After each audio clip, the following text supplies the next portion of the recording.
Goeiemiddag in en om Hoëveld. Hallo almal. So kyk, ek het 'n vraag.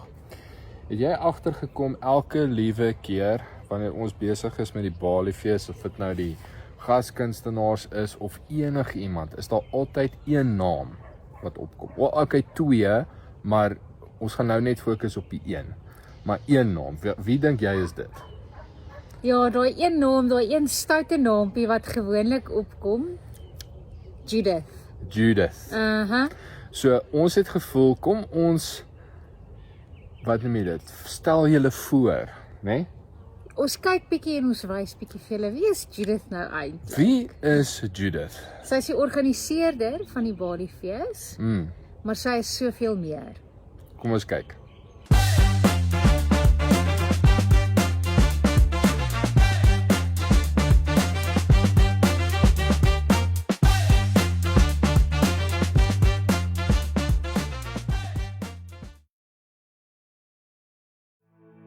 Ek was altyd in die vermaaklikheidsbedryf gewees vir oor die 20 jaar, jare lank. Ek het onderwys geswat en ek kon nie werk kry nie. So ek het saam met Eben Viljoen van Viljoen Promosies, ek het saam met hom begin en ons het begin uit my geleer om kunstenaars te boek. So ek het eventueel toe my eie agentskap gehad. En ek het byvoorbeeld goeders doen soos die Shoprite, Checkers, boereworskompetisies. Ek het vir ouens gehelp om van die grond af te kom, soos vir Freddy Nest, en ek het saam met my dien getoer, toe sy nog krappies en kreefies gesing het, en dit is so baie. Ek het die Gold Reef City Magic Mania Circus gehad, so baie van die ouens is nou nie meer, nog nie meer, is nie meer met ons nie, of is tree nie meer op nie, maar ja, ongelooflike, meer as 20 jaar passion. Daar's nie 'n beter beroep as die vermaaklikheidsbedryf nie.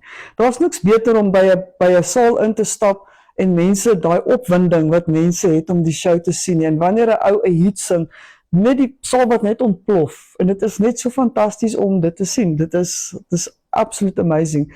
En ons Gerard Stein het ek ontdek, toe hy nou nog, ek het hom eintlik onder 'n boom gekry. op 'n prys in worship kamp. So ja, toe het ons van daar af gewerk en daar is soveel geskiedenis. Mens kan eintlik jou eie boek skryf oor alles wat gebeur het en goed wat op die pad gebeur het, en al die boeboes wat gebeur het voor die show. Seker goeders, ja, sy doen dit. Een van die dinge wat ek nooit sal vergeet nie, is van haar, en van 'n goeie vriend van ons wat oorlede is, 'n paar jaar terug, Wouter. En sy sal vir Wouter onthou, en Wouter het my klank ook gedoen, en hulle het eendag in die slaap geraak by my show, agter die desk, sy en Wouter, en ek sit in slaap, en toe ek vra vir Wouter om vir my liedjie te speel, toe snork hy en Judith letterlik, al die tweede of die derde show vir die naweek gewees, sal dit nooit vergeet nie. En die manier hoe ek op Belfort beland het, is eintlik baie snaaks. Die boer, of ons het by 'n boer 'n huis gehuur, en langs die huis was daar soos 'n hoenderhok gewees. Die hok was so sinema, kom ons sê 30 meter van ons huis af, en toe besluit die boer, dis 'n goeie idee om hoenders daarin te sit. En die hok vat seker 80 hoenders, maar daar is seker 200 hoenders in daai hok. En dit is mos metaangas. So my man het naderhand walking pneumonia, dan maak ek die deur op die venster toe, dan maak hy die venster oop, dan maak ek die venster toe, en hy maak ons heeltyd so. En ek kon dit toe nie meer hou nie. En die mense by die plaas, die dame wat toe in hulle plaas, ek moes soos 'n antieke winkelwerk. Sy is toe nou siek en sy het toe 'n beroerte gekry, en ek bel toe vir Anita, om vir Anita te sê, die vrou is siek. En dan bel ek vir Anita, en sê ek, Anita, die vrou is siek, sy het 'n beroerte gekry, jy moet nou kom help asseblief.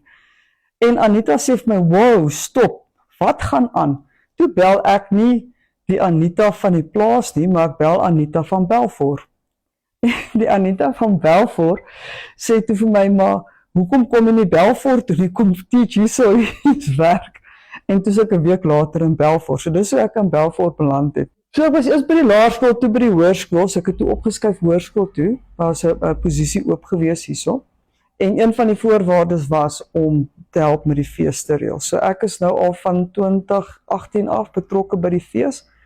ons elke jaar aan die fees werk, so het gegroei elke jaar groter en groter. 1 jaar, ek dink 2 jaar het dit nogal gereën, wat bietjie bad was. Maar hierdie jaar is nou die 70ste bestaanjaar. So all blazers, all guns out. Ons is oop ketels met hierdie fees. Baie goedjies wat ons wil doen. Nuwe goed wat dink ek wat die Balfour Rita nog nie gesien het nie. Maar ja, hulle gaan baie verrassings kry, groot pret, baie groot name en ongelooflike geleenthede vir kinders as hulle nou deelneem aan die goeders, ongelooflike geleenthede vir mense.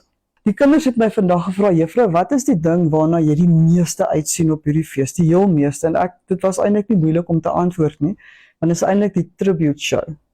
En dit is waar al die ou leerders bymekaar kom, van die ou onderwysers, oud leerders. Hulle het almal bymekaar gekom en dis van die ouens wat nou skool hou. En hulle sit 'n ongelooflike tribute show van die afgelope 70 jaar bymekaar.